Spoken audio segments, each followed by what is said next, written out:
Good morning to all of you my dear student. और कैसे आप लोग, उम्मीद है स्वस्थ होंगे। देखिए, आगे हम बात करते हैं पार्ट ऑफ स्पीच पे। और पार्ट ऑफ स्पीच में आप लोगों को प्रोनाउन का टॉपिक में कुछ बताया गया है और जो कि आगे बताया जाएगा, क्योंकि उसका टाइप चल रहा है। पर्सनल प्रोनाउन तक हो गया है जो कि वीडियो अपलोड कर दिया गया है। तो आगे अब हम देखते हैं। उम्मीद ये है कि इस वीडियो में प्रोनाउन कंप्लीट कर दिया जाएगा आपको। देखिए, पर्सनल प्रोनाउन के बाद आपका आता है रिफ्लेक्सिव। ठीक, रिफ्लेक्सिव प्रोनाउन। और देखिए, जो रिफ्लेक्सिव प्रोनाउन होता है और इसी के साथ साथ आप समझ लीजिए एम्फैटिक, इसी के साथ साथ आप समझ लीजिए एम्फैटिक प्रोनाउन। रिफ्लेक्सिव और एम्फैटिक प्रोनाउन दोनों में माइनर डिफरेंस है। काम दोनों का एक ही है। जो ये करेंगे वही ये भी करते हैं, लेकिन डिफरेंस क्या है ये चीज आपको जानना है कि रिफ्लेक्सिव और एम्फैटिक में जरा सा अंतर है और उस अंतर को आपको समझना है। जिसको नहीं पता वो बोलता है भैया देखिए रिफ्लेक्सिव और एम्फैटिक दोनों एक है, लेकिन दोनों एक होता तो नाम क्यों आता? देखिए, जो रिफ्लेक्सिव प्रोनाउन है और एम्फैटिक प्रोनाउन है, ये इनका काम क्या होता है कि सब्जेक्ट तो आएगा सेंटेंस में, वर्ब भी आता है, और इसमें जो होता है सब ये क्या बोलते हैं, पजेसिव या ऑब्जेक्टिव केस के साथ सेल्फ या सेल्फ लिखा जाता है। और इसमें क्या होता है, सब्जेक्ट रहेगा, इसके बाद पॉजिटिव या ऑब्जेक्टिव केस होगा, इसके बाद आपका सेल्फ या सेल्फ जो होगा, और इसके बाद आपका क्या आता है, वर्ब आता है, फिर अदर आएगा। अब देखिए आप लोगों को अंतर क्या मिला होगा। अंतर ये मिला होगा आप लोगों को कि जो हमारा सेल्फ और सेल्फ जो है वो रिफ्लेक्सिव प्रोनाउन में पजेसिव या ऑब्जेक्टिव केस के साथ लास्ट में आता है सेंटेंस में, और जो एम्फैटिक प्रोनाउन है इसमें सेल्फ या सेल्फ जो है पजेसिव या ऑब्जेक्टिव केस के साथ सब्जेक्ट के जस्ट बाद आता है। ठीक ना, यही अंतर है। सेल्फ और सेल्फ का काम ये है कि दोनों में आना, लेकिन रिफ्लेक्सिव प्रोनाउन में सेंटेंस के लास्ट में आता है और एम्फैटिक प्रोनाउन में सेंटेंस में जो सब्जेक्ट होता है उसके बाद आता है। ठीक, और ये भी जानते रहिएगा आप लोग, सेल्फ जो हमारा होता है और सेल्फ जो होता है, ये दोनों का मीनिंग होता है स्वयं से। क्या होता है, स्वयं से। ठीक ना, क्या होता है, स्वयं से। अब ये जो सेल्फ होता है ये सिंगुलर है, और जो सेल्फ है ये प्लूरल है। ठीक, अब देखिए दोनों पर हम एग्जाम्पल देख लेते हैं। जैसे एग्जाम्पल ये है, आई कंप्लीट माई सेल्फ। ठीक, तो ये जो माई सेल्फ आया ये सेंटेंस के लास्ट में आया, इसलिए ये रिफ्लेक्सिव प्रोनाउन है। अब एम्फैटिक के लिए अगर यही ऐसे आता कि आई माई सेल्फ कंप्लीट, तो ये आपका यहां पर यही से माई सेल्फ किसका काम करने लगा, एम्फैटिक प्रोनाउन का। ठीक, तो यही दोनों में अंतर है। और इस पर एक टेबल होता है जो कि मैं आप लोगों को ओरली बता दे रहा हूं कि आई के साथ माई सेल्फ का यूज होता है, यू के साथ योर सेल्फ का यूज होता है, योर सेल्फ जब भी लगता है, लेकिन योर सेल्फ जो होता है ये प्लूरल के लिए होता है, योर सेल्फ जो होता है ये सिंगुलर के लिए होता है। वी का पजेसिव केस आवर सेल्फ होता है, ही का हिम सेल्फ होगा, सी का हर सेल्फ होगा, दे का देम सेल्फ जो होगा, और इट का इट सेल्फ होता है। अगर किसी लड़का का नाम आता है तो प्रोनाउंसिएशन ही होगा और उसमें क्या हो जाएगा, हिम सेल्फ। अगर किसी लड़की का नाम आता है तो वहाँ प्रोनाउंसिएशन सी होगा, तो उनके लिए हम इसका यूज करेंगे तो हर सेल्फ हो जाएगा। बस इम्फेटिक और रिफ्लेक्सिव में यही डिफरेंस है। अब हम अगले प्रोनाउन पे बात करते हैं। देखिए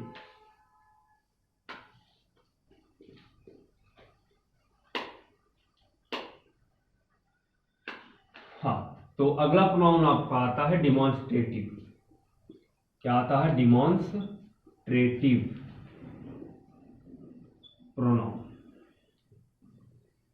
देखिए जो डिमॉन्स्ट्रेटिव प्रोनाउन है ना, ये इस प्रोनाउन का काम क्या है? इसका काम ये है कि सीधा सीधा ये इंडिकेट करता है। क्या करता है? इंडिकेट करता है। और इंडिकेट करने वाले 4 वर्ड हैं। और कौन कौन से हैं 4 वर्ड?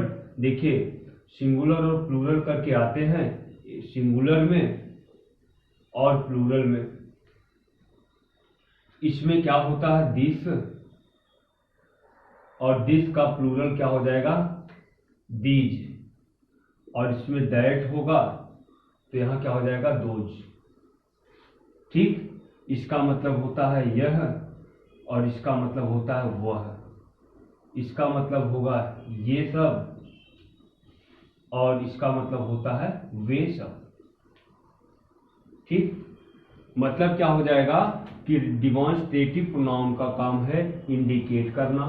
इंडिकेट करने के लिए इसमें 4 वर्ड आते हैं, लेकिन इसको क्या किया गया? 2 टाइप्स में बांटा गया है, एक सिंगुलर और एक प्लूरल। तो सिंगुलर में 2 वर्ड आता है, दिस एंड दैट, और दिस का प्लूरल दीज होता है, दैट का प्लूरल दोज होता है।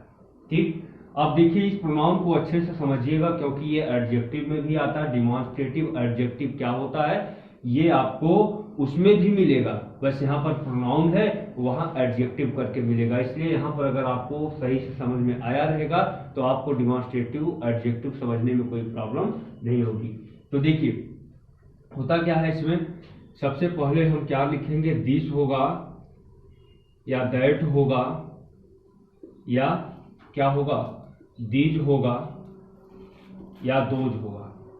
इन सब के जस्ट बाद, इन सब के जस्ट बाद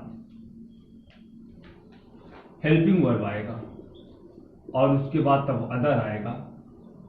तो हम यहीं पर कह सकते हैं this, that, these and those are always written before helping verb. इसका रूल क्या बन रहा है? रूल यही बन रहा है, this, that, these and those are always written before in this word. ठीक है, तो मेरा कहने का मतलब यह है कि इन सब वर्ड का यूज होना चाहिए हेल्पिंग वर्ब के पहले, और जब हेल्पिंग वर्ब के पहले यूज होगा तो क्या हो जाएगा? आपका डिमॉन्स्ट्रेटिव प्रोनाउन होगा। हेल्पिंग वर्ब में जैसे इज, एम, आर, ये सब करके आपका आता है। ठीक ना, तो एग्जांपल देख लेते हैं। दिस इज अ बॉय, तो यहां पर दिस क्या कर रहा है? इंडिकेट कर रहा है, इसलिए ये डिमॉन्स्ट्रेटिव प्रोनाउन हो गया। अगर यही होता दोज आर गर्ल्स, ठीक ना, तो यहां पर ये भी क्या कर रहा है? इंडिकेट कर रहा है। इसके बाद देखो हेल्पिंग वर्ब आ गया है, तो इसलिए आपका डिमॉन्स्ट्रेटिव प्रोनाउन है। ठीक, उम्मीद यह है कि आप लोगों को अच्छे से समझ में आया होगा। अब आगे देखते हैं।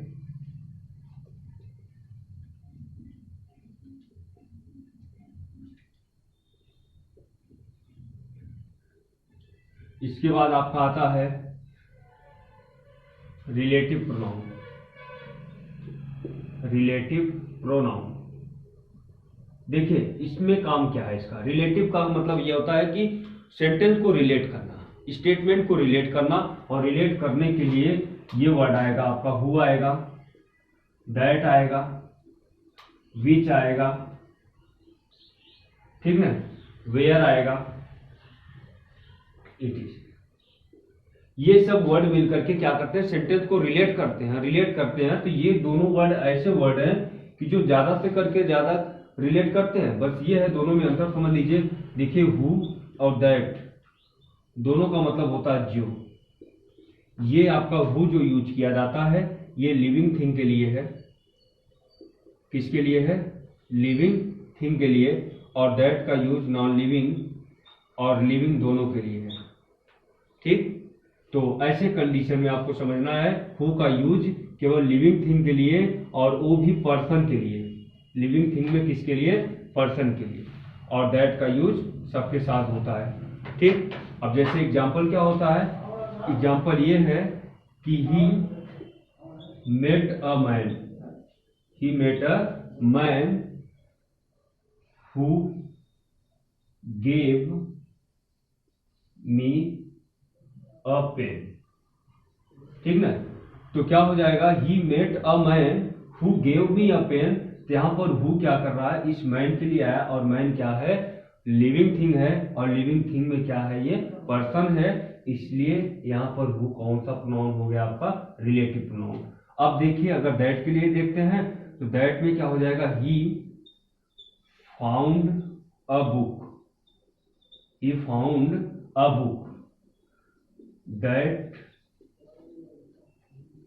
that was costly, ठीक।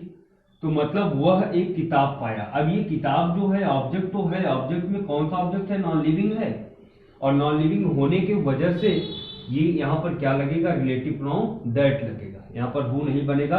और कभी कभी सिंटैक्स वगैरह में आप लोग देखते हैं जहाँ दैट के प्लेस पर हु का यूज कर देता है, ठीक ना। तो ये आपका क्या है? Relative pronoun. रिलेटिव प्रोनाउन में आपको यही याद देना है कि हु और दैट दो एक ऐसे वर्ड हैं कि जो जिसका मतलब होता है जो, और ये सेंटेंस को रिलेट्स करता है, और दैट लिविंग और नॉन लिविंग दोनों के लिए यूज होगा। और हु जो हमारा होता है ये केवल लिविंग थिंग के लिए होता है, ठीक ना। अब जैसे एग्जाम्पल्स में करके बता दिया गया आपको, बाकी इन सब का यूज उसी तरीके से होगा, ठीक। आगे देखते हैं।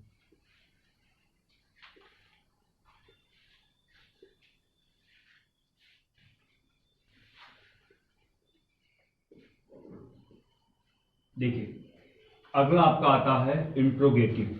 क्या आता है? Interrogative. Interrogative pronoun.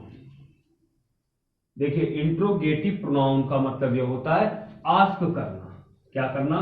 Question ask करता है, पूछता है ये हमेशा। एंड विथ मार्क इसका आप लोग देखते होंगे, क्वेश्चन मार्क आता है। लेकिन इसमें क्या होता है, इसका प्रोनाउन कैसे यूज करते हैं?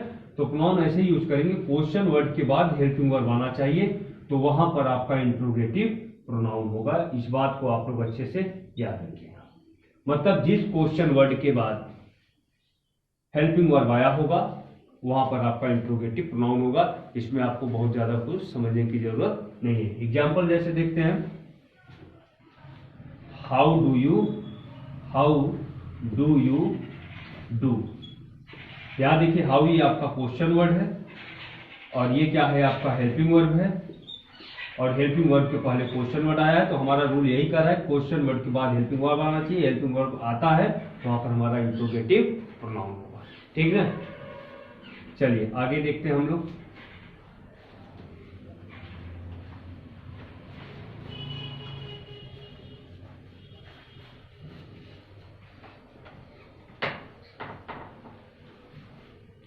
आगे देखिए, देख लेते हैं रेसिप्रोकल। रेसिप्रोकल प्रोनाउन और डिस्ट्रीब्यूटिव, दोनों को एक साथ हम लोग देख लेते हैं। इसमें होता क्या है, देखिए जो रेसिप्रोकल प्रोनाउन होता है इसमें क्या होता है, इसमें दो वर्ड आते हैं। कितने वर्ड आते हैं? दो वर्ड आते हैं। अब दोनों वर्ड के बारे में हम लोग जानते हैं। जैसे देखिए एक वर्ड आपका आता है ईच अदर, ईच अदर, और दूसरा इसमें आता है वन एंड अदर, ठीक। ईच अदर और वन एंड अदर, ये दोनों वर्ड ये केवल दो लोगों के लिए यूज होता है, केवल दो पर्सन के लिए यूज होगा। और ये जो होता है दो से अधिक लोगों के लिए यूज होता है। टू प्लस का मतलब क्या होता है? दो से अधिक लोगों के लिए वन एंड अदर का यूज करते हैं, और केवल दो लोगों के लिए किसका यूज करते हैं? ईच अदर का। अब जैसे एग्जाम्पल हम देखते हैं इसका, देखिए एग्जाम्पल देखेंगे अगर हम, Ram and Shyam, Ram and Shyam love each other. देखिए मतलब राम एंड श्याम दो लोग आए हैं और दोनों एक दूसरे से क्या करते हैं, लव करते हैं, ईच अदर, और वन अनदर का अर्थ होता है एक दूसरे से। तो ये राम और श्याम एक दूसरे से प्रेम करते हैं, इसका मतलब यहाँ पर ईच अदर लगेगा। अगर सिंटैक्स में गलती बनाएगा तो ईच अदर के प्लेस पर वन अनदर कर देगा, और आपको रूल पता होगा कि ईच अदर केवल दो लोगों के लिए लगता है, इसलिए यहाँ पर क्या लगेगा, ईच अदर। ठीक, अब वन अनदर कैसे बनाएगा, यहीं पर ऐसे कर देगा, Ram Shyam and Monu love one another. ठीक ना। अब यहां पर देखिए 3 नाम आ गया, इसलिए यहां पर क्या हो गया, वन अनदर चाहिए। ठीक, और इस तरीके से करके आपका रेसिप्रोकल होता है। इसी तरीके से आपका डिस्ट्रीब्यूटिव प्रोनाउन होता है। डिस्ट्रीब्यूटिव प्रोनाउन में देखिए 2 वर्ड आता है, एक आपका आता है ईच और एक आता है एवरी, और दोनों का मतलब होता है क्या, प्रत्येक।